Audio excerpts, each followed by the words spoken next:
I'm Kenrick Cleveland, and I've taught influence skills now for more than 45 years.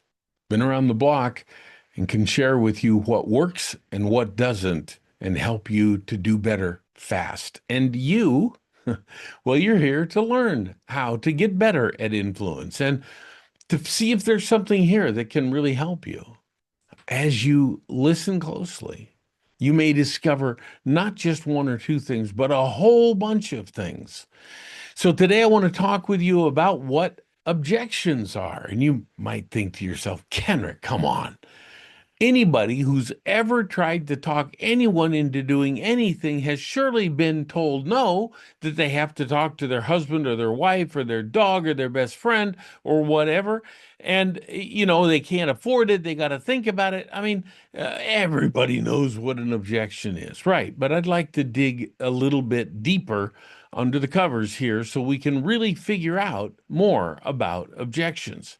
Before I do, I want to bring up we've just started a brand new school group. It's called NEURO Influence Project. Really love to have you come and be a part of it with us. It's free. That's a nice price.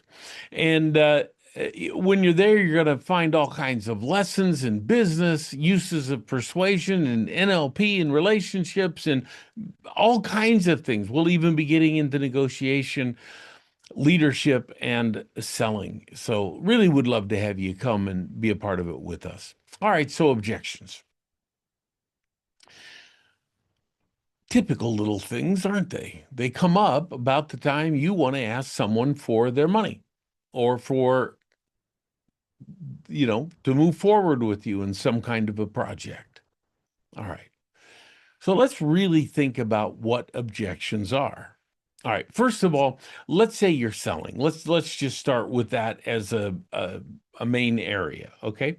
Now, if you're selling and you're having an appointment with someone who calls you, it's very clear you're the salesperson. You might as well have a red blinking light on your head that goes salesperson, salesperson, salesperson. And this guy over here, the one who's your potential prospect, they know it. Now, if you call someone up who's interested in selling you something, what do you do in your head? And I'm going to bet the following. You already start thinking about, well, you might think, hey, is this going to be helpful to me? Do I want it? Would it work? I mean, what is it? But the next thing you're probably going to start doing is trying to figure out, how am I going to get out of this? Do you know they have apps? And this has been around for a long time, but they've got an app, maybe many, that you can set to call you in so many minutes. And you can answer your phone. Yes. Oh, okay. All right. All right. I'll be right there. I'll be right there. Hey, I'm sorry. I got to run. I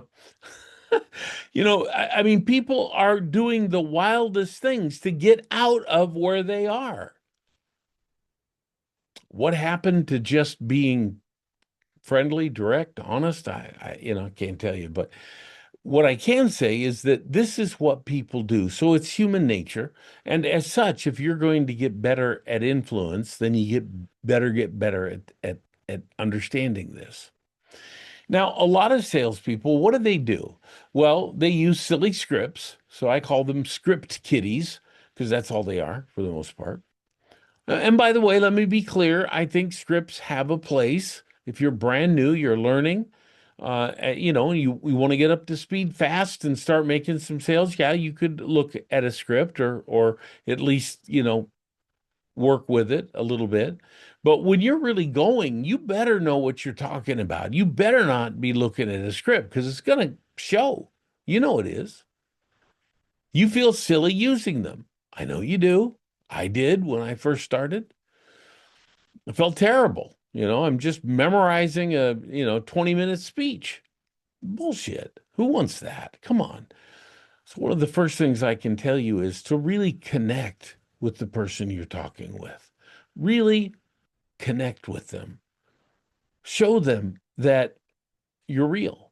You understand them. And I talk about the first step of that is to set the frame. Now let me show you the wrong way to do it. And another time, I'll share with you the right way, but this is about objections. So let me show you how you can build objections fast in the mind of another person. So, Mr. Prospect, let me tell you how this call is going to go, if I might. So, I'm going to talk with you a little bit, get to know you a little bit, ask you a few questions, find out where you're from, and that kind of thing. And then I'm going to explain my product to you. I'm going to help you understand it. All right. And then I'm going to ask you to make a decision, yay or nay. Either way, it's absolutely fine with me. Someone does that to you? What's going on in your head? What's going on? Come on, be truthful. Oh, hell no. That's not okay with me. You're not gonna force me into a corner. And, I'm tired of that bullshit. I'm not gonna do it. Excuse me. There are consultants, trainers. Right now, they'll charge you $10,000 to tell you how to do what I just did. You're welcome. Free. Don't use it, please, unless you want to look like the biggest dummy on the planet. It doesn't work. It raises objections. So if we're really going to dig into objections, we have to start kind of figuring out where they are, what makes them come up, and that kind of thing. So the first thing is you're going to get a bunch of objections if you're trying to high pressure someone right from the get-go. Makes sense, I know. But still people do it. Still people quote scripts. Still people, think that what I just demonstrated is framing. Oh, it's framing. It's just not going to be accepted very often. And anybody that does accept it probably won't have the money to pay. Now, you can get good at doing that. You can become a little slicker at it, but no matter how you look at it, when you become Slick Willy, you're broadcasting it. People see it coming. Who do you want to work with? You want to work with someone who is relatable, who you can relate with, who understands you, who talks to you like a real person, not some Slick Willy. Okay. So now we start in with what we said we were going to do. So where are you from? Well, I'm from Florida. No kidding. I was in Florida once in my life about 20 years ago. Come on. That's ridiculous. Why are people doing it? Why do people even try to do that? What did you just feel right then when I did it? Like, well, he's trying to force some kind of likeness. He's trying to force it. I don't have to force it. I don't have to do anything like that. You don't have to do it either. Just hang out with me. And by the way, if you really want to do that in a way that works, go search for our. Actually, I'll search anywhere. It's right down below in the comments. There's a link right below. And look for our school neuro influence project. I mean, you want to get good at this quick? Come join us. It's free. All right. So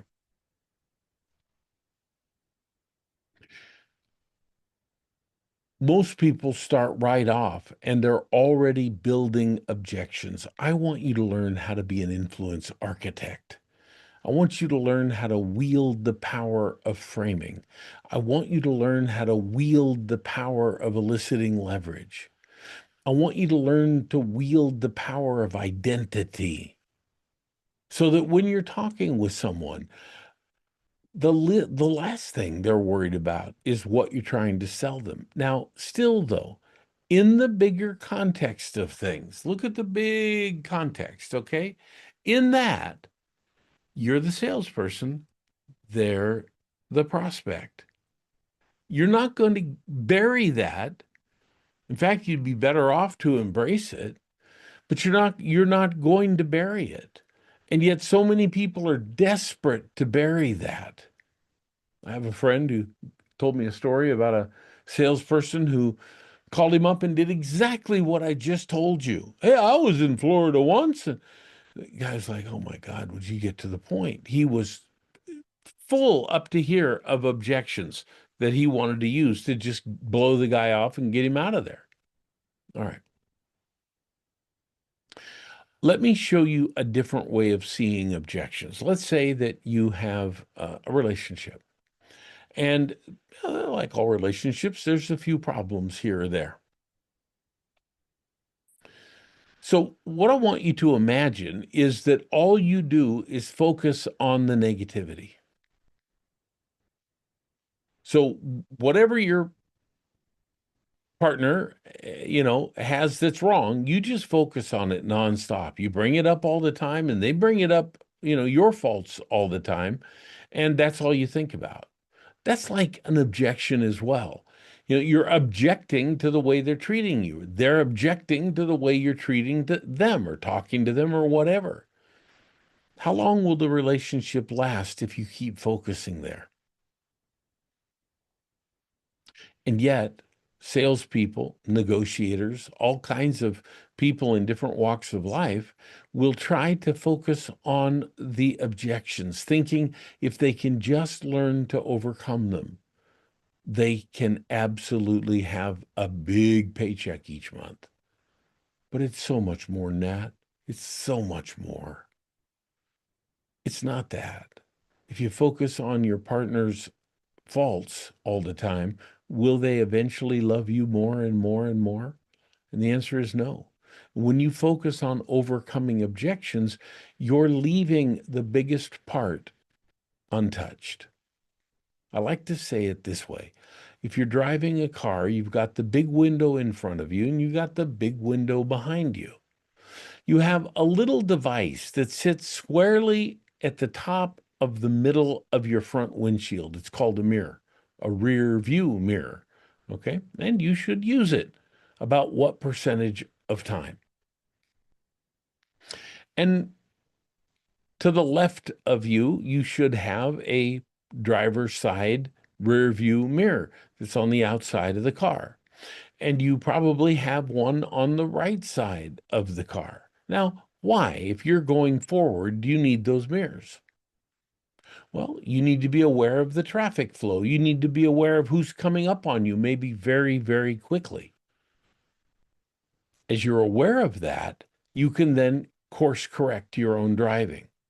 What percentage of the times do you look at the rear view mirror or the left or the right rear view mirror outside of the car? 10%? Probably. Now, what about your peripheral vision?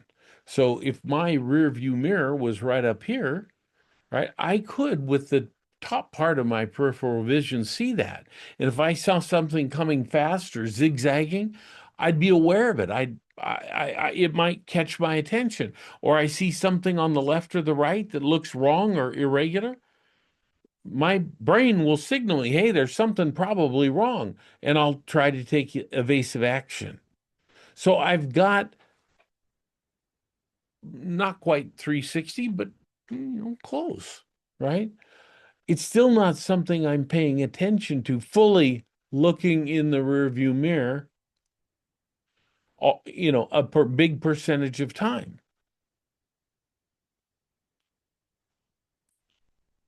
How does it apply to selling or any area in life? Just getting a client to move forward with you or anything. Could be that you're a lawyer, could be that you're, a coach.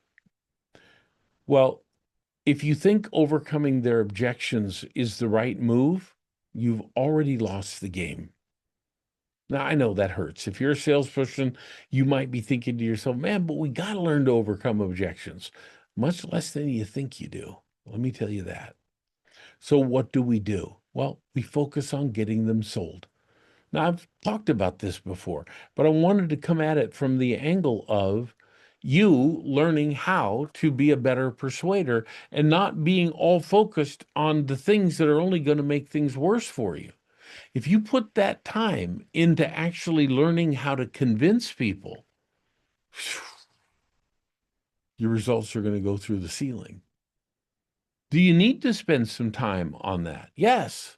And by the way, you'll be thrilled to know that we'll be including an entire program on overcoming objections in our new school group. And the link is right below. It's called Neuro Influence Project. And you can learn how to do it. I don't think it's wrong to learn how to do it. I think it's right. I think you need to know. But those same ways of overcoming objections can really help you frame and reframe as you're working with someone. This helps avoid objections to begin with.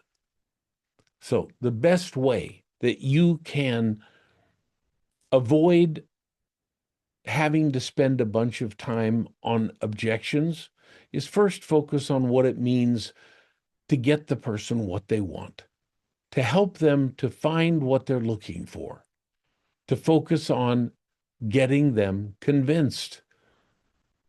If what you're using is a little script, if you're a script kiddie and you are spending your time memorizing things, and then you spend every other waking minute trying to figure out how to close objections, you might as well be pointing out your partner's worst flaws constantly. That's not a good thing. Let me help you. I'll help you to learn to sell more, to negotiate, and become a pro if that's what you want to do, to go up higher on the ladder in leadership, and to learn how to gate what's below you so that you control the flow more effectively. All right, put this stuff to use. Give me your comments in the comments below. Tell me what you think. I'd like to understand. Tell me your questions. I'll try to my best to get back and love to hear from you. All right, talk to you soon.